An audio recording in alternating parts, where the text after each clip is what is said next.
பிரவீன் என்கிற கென் கருணாஸ் 10வது பப்ளிக் எக்ஸாமில் எல்லா சப்ஜெக்ட்லையும் ஜஸ்ட் பாஸ் தான் ஆகுறாரு. அவன் பாஸ் பண்ணதையே பெருசாக நினச்சி ஃபீல் பண்ணுறாங்க அம்மாவான தேவதர்ஷினி. ஆனால் அப்பாவான சுரேஷ் வெஞ்சரமூடு மகன் 10வது படிக்கிறதுக்கே இவ்வளோ கஷ்டப்படுறானே, ரொம்ப அலட்சியமாக இருக்கனே, எப்படி இவனையெல்லாம் கரை சேர்க்க போகிறான் அப்படின்னு ஃபீல் பண்ணுறாரு. அதனாலே ரொம்ப கண்டிப்பாகவும் நடந்துக்கிறாரு. படித்து ஐஏஎஸ் ஆவான் அப்படின்னு அம்மா நினைக்க, நான் வேற ஒன்று நினச்சிட்டு இருக்கேன் அப்படின்னு காதலில் விழுவுறாரு கென் கருணாஸ். படம் முழுக்க 3 பொண்ணுங்களை லவ் பண்ணி ஜாலியாக இருந்துட்டு படம் முடியும் போது கடைசி 10-15 நிமிஷத்தில் இளைய தலைமுறைக்கு இவர் என்ன அட்வைஸ் பண்ணுறாரு அப்படின்றதான் இந்த யூத் படத்தோட கதை. டீனேஜ் ஸ்கூல் பையனா கென் கருணாஸ் அவரோட ஜாலியான பாடி லாங்குவேஜ், குறும்புத்தனம், டான்ஸ் அப்படின்னு எல்லாத்துலேயும் குறையில்லாத அளவுக்கு சீன்ஸை வச்சு எழுதி இயக்கி நடிச்சிருக்காரு. தன்னோட செயல்கள் எல்லாம் தப்பு அப்படின்னு புரிஞ்சுக்கிட்டு குற்ற உணர்ச்சியில கூறுகிறதும் மனம் திருந்துற காட்சியிலையும் நல்லாவே நடிச்சிருக்காரு. ஸ்கூல் ஸ்டூடெண்ட்ஸா மீனாட்சி தினேஷ், அனிஸ்மா அனில்குமாருக்கு நல்ல வெயிட்டான கேரக்டர். மீனாட்சிக்கு ஜாலியான காதல் அப்படின்னா அனிஸ்மாவுக்கு எமோஷனலான லவ்ல அட்ராக்ட் பண்றாங்க. கியூட்டா என்ட்ரி கொடுத்து மாஸ் காட்டியிருக்கிற பிரியான்சி யாதவ் கேரக்டரும் நல்லாவே இருக்கு. ஹீரோவோட அம்மாவான தேவதர்ஷினிக்கு தான் இம்பார்ட்டண்ட்டான அழுத்தமான ஒரு ரோல். அதை அவங்க நல்லாவே பண்ணியிருக்காங்க.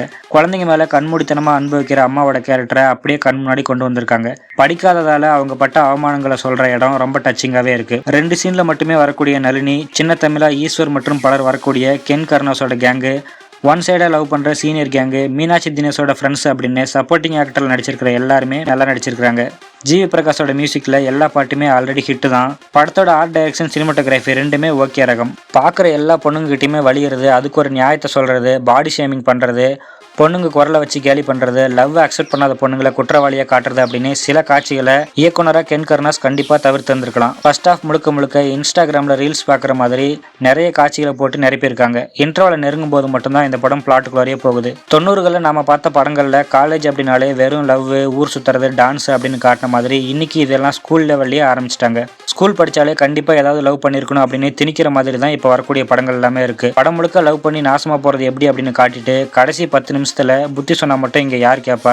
ரஜினிகாந்த் எல்லா படங்களையும் ஸ்டைலா சிகரெட் பிடிக்கிற மாதிரி நடிச்சுட்டு கடைசி காலத்துல சிகரெட் பிடிக்காதீங்க, நான் அனுபவத்துல சொல்றேன் அப்படின்னு சொன்னா இங்க யாருங்க கேப்பா? இது எப்படி இருக்கு அப்படின்னா, கோடியா பணத்தை குமிச்சு வச்சுக்கிட்டு மணி கேனாட் பை ஹாப்பினஸ், பணம் இருந்தால் நிம்மதி இருக்காது அப்படின்னு அட்வைஸ் பண்ற மாதிரி தான் இருக்கு. இந்த ஸ்கூல் லவ் அப்படின்ற கான்செப்டே நான் சுத்தமாக வெறுக்கிறேன். பர்சனலாக இந்த படம் எனக்கு சுத்தமாக பிடிக்கல. உங்களுக்கு 96 டிராகன், வித் லவ் மாதிரியான படங்கள்லாம் பிடிக்கும் அப்படின்னா இந்த படத்தை நீங்கள் ரொம்ப ட்ரை பண்ணி பாருங்கள்.